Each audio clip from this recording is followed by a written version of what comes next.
that alchemy, the medieval ancestor of modern day chemistry, was that process by which the alchemist thought he was converting lead, a useless piece of metal, into precious gold. But how did it happen? It happened through the first stage that's called negrado, where you take the metal and you blacken it by heating it. The second stage, and the longest of it, is the whitening process.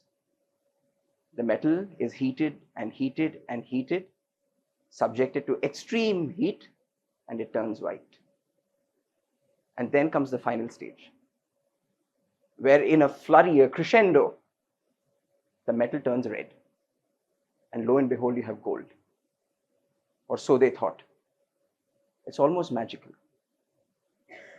If you watched Christopher Nolan's movie, The Prestige, you'll see magic has 3 stages.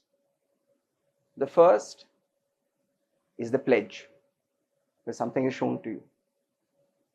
In Michael Caine's very deep voice, you'll hear that the second stage is called the turn, where something extraordinary happens in front of you.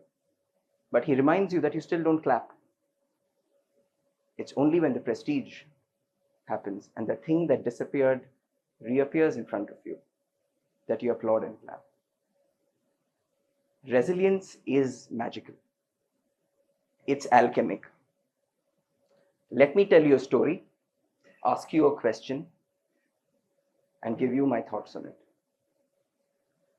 Ankita is a 22-year-old girl who wanted to study law. Nothing unusual about it. Her father, though, is a construction worker. She never had enough money to go through school. She didn't have money to go through pre-university.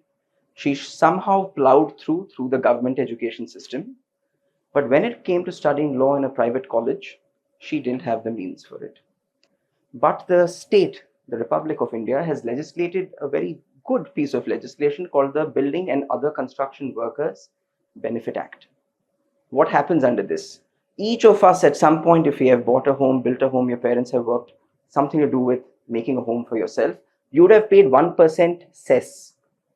This cess that you pay goes into a fund for the benefit of construction workers. Ankita was promised, as per this act, that she would get 35,000 rupees each year, and that would take care of a good part of the 45,000 that she had to pay for law school. But overnight, that sum of 35,000 was reduced to 9,000. For a construction worker's family with 4 daughters living below poverty line, 9,000 rupees, 26,000 rupees gone means education is done with. The family, I was told, borrowed more, borrowed from sources they didn't know existed, and at some point they were running out. The choice was, who do you reach out to help for? Maybe a philanthropic organization, maybe someone else, or maybe just accept your fate and say, this is as far as the road was for me, I need to quit. But what did she do? She sued the government. She sued the state of Karnataka, saying that you can't take away these 26,000 rupees from me. It's a promise that the entire nation made with you, saying we'll put 1% in there because we believe this is what it's being used for. And she took this to the High Court. I can tell you, in my time as a lawyer, I have seen several cases go towards the proverbial victory, and we've lost many. So just because someone got sued, it doesn't change anything. But the case lasted 1.5 years. Through this 1.5 years, she was not given a hall ticket. She had to borrow more to get a hall ticket.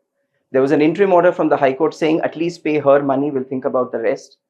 That was not done. She continued to borrow while she was fighting in court, out of no expectation at all. Just that someone has to be there to say that I was there for the fight. She continued, persevered, showed up in court every time the matter was listed. And in January this year, the court, in a very landmark judgment, said it's not only Ankita's 26,000 rupees, But after an audit that we have managed to do through this case, the 7,000 crore rupees that have accumulated in this fund and have not been used will be distributed to the 11 lakh students who, like Ankita, are waiting. That to me is a story of alchemic resilience. Like Atticus Finch in To Kill a Mockingbird said, courage is not the man with the gun in his hand. It's to know that you've been licked even before you began, but you went on just to see it through to the end. Ankita had no expectation that she would come out on the bright side of this. She's won the case, she's still not got the money.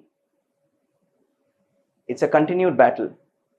But that is the moral of resilience. That it is the fight for the sake of the fight. Because if success was guaranteed, that would be perseverance. Resilience is a different genus of the same species. But why am I telling you this story? The anthem for all resilience, I don't know if you've heard of this British poet called William Henley. Famous last lines you would remember from the movie Invictus. The name of the poem he wrote. I am the master of my fate, and I am the captain of my soul.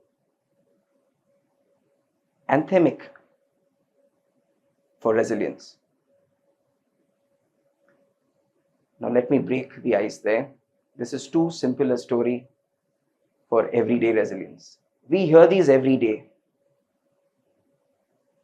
Malala, a poster child for education for the girl. Nelson Mandela, who recited the Invictus to his prison mates on Robben Island. A prophet for freedom. But I am not interested in this genre of resilience. What interests me is not the final redondo through which metal turns into gold, but that process through which the whitening happens. Not the prestige, but the stage at which the turn happened. Because that is the longest, it happens in plain sight, and you don't notice. Because very much like the alchemy of resilience, the tragedy of this resilience is that we as a society clap only once we have a winner.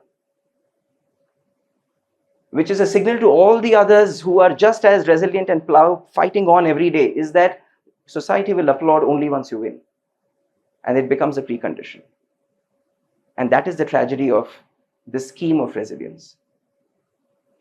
So going back to the poem Invictus that William Henley wrote. William Henley wrote this when he was suffering from tuberculosis, and then after effect tuberculosis led to gangrene on one of his legs, and the leg had to be amputated. A few months later, they said the second leg must also go. He said, no, I'm going to travel to Edinburgh, and under the care of Joseph Lister, they said, we're going to heal you. Make the gangrene go away. It's going to be a long, long journey to recovery. And it's through that he wrote Invictus. That was fight against nature.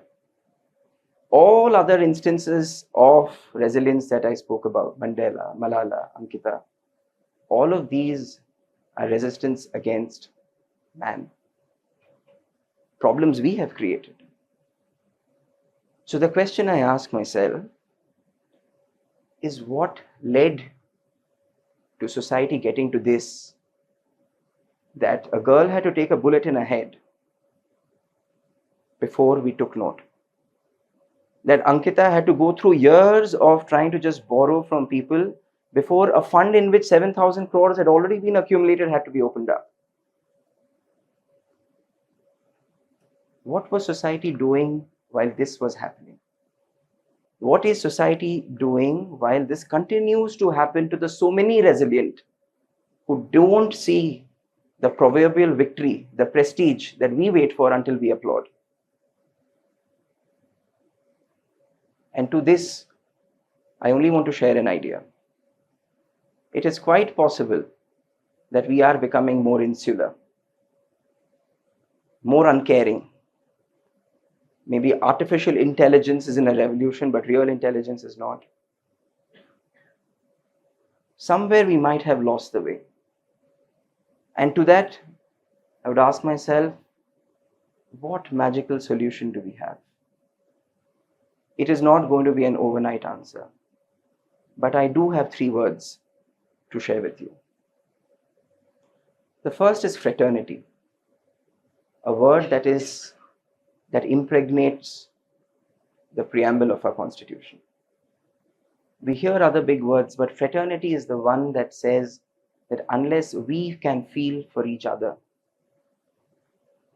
we don't need to dream of too much. Because think of all these examples.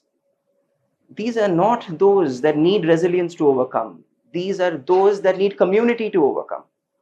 It should not happen in the isolation of one person's fight against the whole of humanity. It must be a fight of humanity together. The first word I offer is fraternity, which Dr. Ambedkar, through his years of struggle, thought fit to be one of those constitutional goals that we as a people at the brink of independence thought for ourselves to aspire. The second is from the book that Dr. Martin Luther King wrote. So where do we go from here?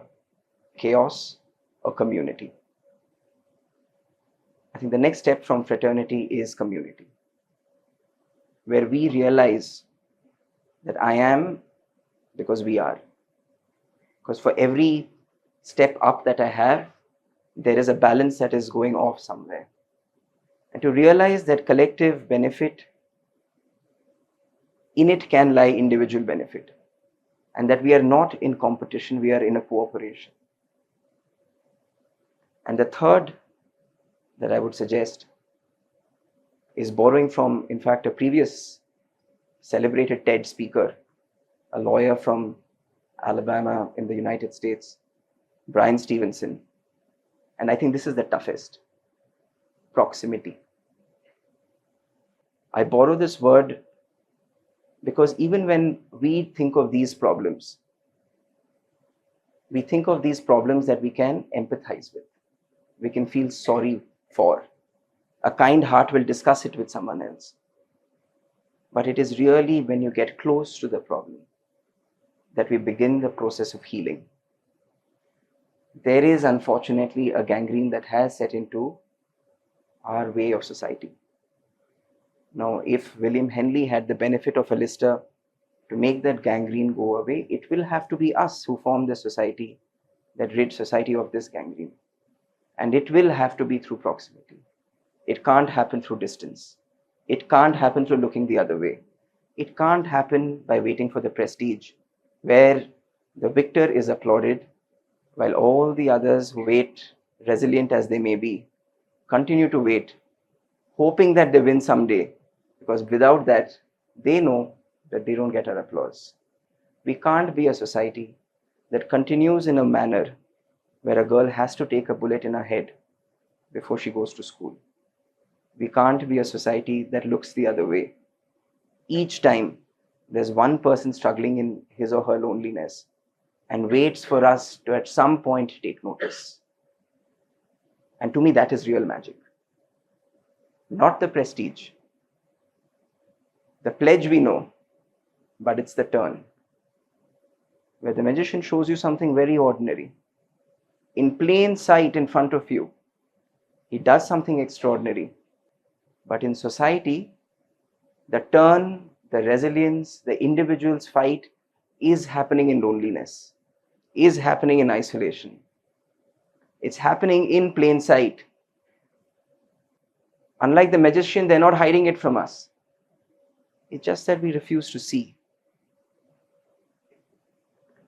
If we are able to take that one step, I think the alchemy of resilience is going to go through a metamorphosis, where we'll celebrate real resilience, which is truly alchemic, which challenges human capabilities, putting a rocket up in the moon, climbing the Everest, achievements that were beyond human imagination. Not to go to school, not to walk on the same pavement as a white man, a black man, a Dalit or another. Not because there are people fighting to just have the right to choose who they can marry, these are not magic worthy. These are not worthy of resilience. It should not take an alchemist. These are everyday, ordinary things that we as a community, through fraternity and through proximity, need to ensure. So today, I would like to end not by turning the spotlight on the resilient victor, because he or she deserves it, even before they turn the victor, at every step of it. But I'm turning the spotlight on us, because alchemy awaits us now. And let's not kid ourselves by making us believe that it's magic. It's the most ordinary thing to do. The feeling of fraternity, a feeling of community, and to be there for those who need us, and that is in proximity. If that were to happen, resilience will be an everyday thing and will be magical every day. If that were to happen, the gangrene will go away. We'll be challenging our own abilities to achieve greater things, and not for the basic minimum. And that day will truly be magical. Thank you.